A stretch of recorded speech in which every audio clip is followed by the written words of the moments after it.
ഈ കർക്കിടക മാസമായാൽ കാസർഗോഡ് ഒരു ഗ്രാമമുണ്ട്. ആ ഗ്രാമത്തിൽ പിന്നീട് കൊട്ടൻ ചുക്കാദി തൈലത്തിൻ്റെ മാത്രം മണമായിരിക്കും. കാസർഗോഡ് ജില്ലയിലെ പടന്നയിൽ ഇത്തവണയും നാട്ടുകാരൊക്കെ ഒരുമിച്ച് കൊട്ടൻ ചുക്കാദി തൈലത്തിൻ്റെ നിർമ്മാണം ആരംഭിച്ചു കഴിഞ്ഞു. മഴക്കാലത്തെ വാദസംബന്ധമായ അസുഖങ്ങൾക്ക് ഏറെ ആശ്വാസം നൽകുന്നതാണ് കൊട്ടൻ ചുക്കാദി തൈലം.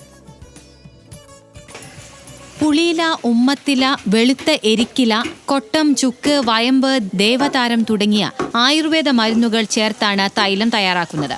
നാട്ടിൽ നിന്ന് പ്രദേശവാസികൾ തന്നെ ഇവ ശേഖരിച്ചാണ് തൈല നിർമ്മാണം നടത്തുന്നത്. ഇലമരുന്നുകൾ പറമ്പുകളിൽ ചെന്ന് ശേഖരിച്ചതും അവ ഇടിച്ചു പിഴിഞ്ഞതും തറിമരുന്നുകൾ ചതച്ചെടുത്തതുമെല്ലാം നാട്ടുകാർ തന്നെ. കൈകാൽ വേദന, തരിപ്പ്, ഉളുക്ക് എന്നിവയ്ക്കെല്ലാം ഉള്ള ഔഷധമാണ് കൊട്ടൻ ചുക്കാദി. തൃക്കരിപ്പൂരിലെ KV കൃഷ്ണപ്രസാദ് വൈദ്യരുടെ മേൽനോട്ടത്തിലായിരുന്നു കൊട്ടം ചുക്കാദിയുടെ നിർമ്മാണം.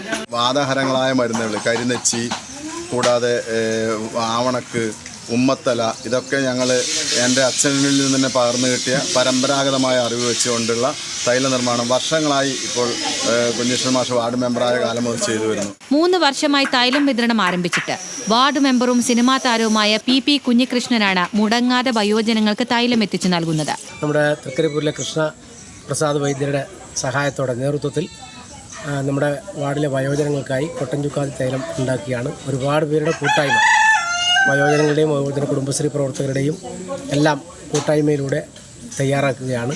പരസഹായം എന്നതിനപ്പുറം ഒരു ഗ്രാമത്തിന്റെ കൂട്ടായ്മ കൂടിയാണ് തൈലം തയ്യാറാക്കുന്നതിലൂടെ ശക്തിപ്പെടുന്നത്.